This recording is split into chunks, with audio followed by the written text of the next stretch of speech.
खबर मुजफ्फरपुर बिहार से है, जहां पर जिले के कुढ़नी प्रखंड के तुर्की थाना क्षेत्र के लदौरा गांव में प्रीत पक्ष विशाल वैभव ने मीडिया को बताया कि 1966 में उनके परिजन जमीन अपने नाम रजिस्ट्री से करवाया था। जमीन बलदेव पासवान के नाम से है। इस जमीन को लेकर सीओ कार्यालय में मीटिंग किया गया। काफी देर तक वार्ता हुई, जिसमें निर्णय लिया गया कि 1 महीने का समय दोनों पक्षों को दिया गया और स्टे ऑर्डर लगवाने की बात कही गई। पीड़ित पक्ष ने स्टे ऑर्डर पर क्या कुछ कहा, आइए सुनते हैं उन्हीं की जुबानी। के पति मुखिया मनमल जी उस दिन जो नापी में कुछ से झगड़ा हुई थी, उसके बारे में उसने निर्णय लिए थे मनमल जी मुखिया जी कि आप सीओ साहब क्या है, एक दिन बैठक होगा गुरुवार को दिन, जो हम लोग आज गुरुवार को दिन गए सीओ साहब के कार्यालय में। वहाँ पे बैठक हुई। सीओ साहब पेपर सब लोगों का देखें और देखने के बाद केवाला मेरा 2 केवाला है, एक 66 का है और एक 1994 का है। सीओ साहब बोले कि यह पेपर आपका केवाला तो सही है, मगर जब मैंने रसीद दिखाया और जवाबबंदी दिखाया तो वो तो जिस समय जवाबबंदी फटा और रसीद हमको प्राप्त हुआ तो उस समय जवाबबंदी मेरा फट चुका था। जो नया जवाबबंदी 917 1451 दोनों हमारे बाबूजी के नाम पे जवाबबंदी था। उसके बाद नया जवाबबंदी कायम किया गया 40-40, जिसमें 3713 का रकबा है, 26 डिसमिल। उस आधार पर सीओ साहब हमें बताएं कि यह आपका जो है जो जवाबबंदी है उस पे आपका केस नंबर ये सब नहीं है और कुछ बहुत ऐसा टूटी बताएं हमको।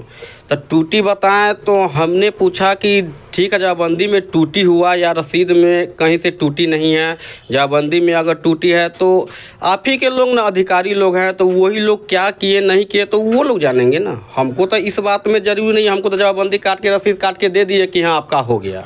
और केवाला के मामले में बताएं कि यह केवाला आपका जो 1966 का केवाला है वो आपका पुराना नंबर से है। तो जो पुराना नंबर से केवाला है वह केवाला का मैंने अमीन रिपोर्ट भी बनवाया, जिसमें 3 खेसरा बना, 3713, 3714 और 3715।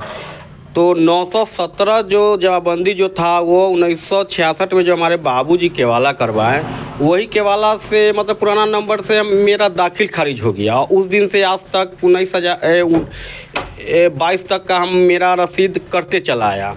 उसके बाद जो 14-15 का रकबा है मेरी माता जी के नाम से है, जो हमारे माता जी के नाम पर है उसका ऑनलाइन रसीद वगैरह ये सब कट रहा है, उसमें कहीं से भी कुछ बाधा नहीं है।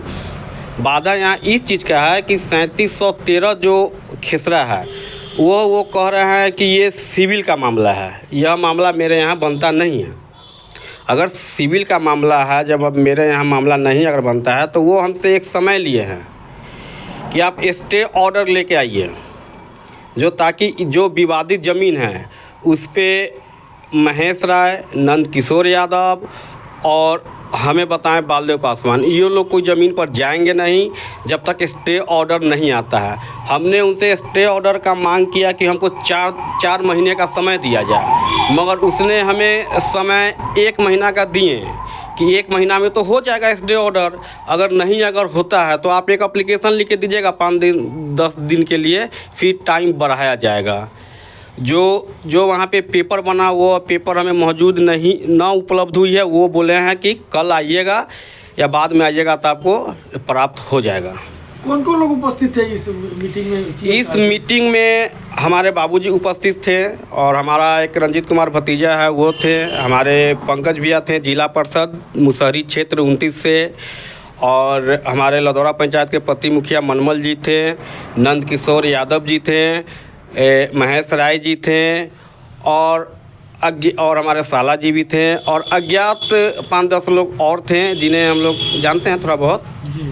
ये सब है, नाम से थोड़ा बहुत। मुख्य रूप से जो डिसीजन निकला है वो निकला है कि आपको 30 दिन का कि 31 दिन का टाइम दिया? 30 दिन का, हमें 31 दिन का समय दिया गया है कि स्टे ऑर्डर आप लेके आइए, और नहीं तो अगर आ पाता है तो 5 दिन तक का फिर समय आपको दिया जाएगा।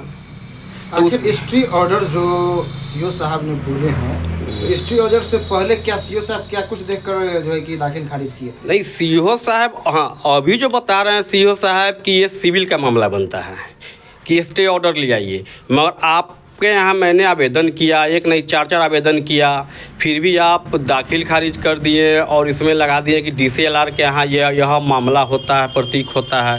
तो मैंने जिस वक्त DCLR के यहाँ जो मैंने केस फाइल म्यूटेशन रद्द करने के लिए राकेश कुमार राजू गुप्ता को मैंने दिया था, उस समय हम अपने गलत से चले गए थे, जिसको खारिज कर दिया था। उसके बाद हमें जो केवाला हमारे बाबूजी का उपलब्ध हुआ, उससे सीओ साहब भी बोले थे कि यह केवाला आपका पुराना नंबर से सही है, मगर यह मामला मेरे यहाँ बनता नहीं है। तो फिर मामला बनता नहीं तो आखिर दाखिल खारिज हुआ तो हुआ कैसे हुआ? सबसे बड़ी सवाल तो यहाँ ये अब तो सीओ साहब जानेंगे ना, मिली भगत है सब लोगों का। अब कैसे आपका जमीन क्या आपके दाखिल खारिज में था?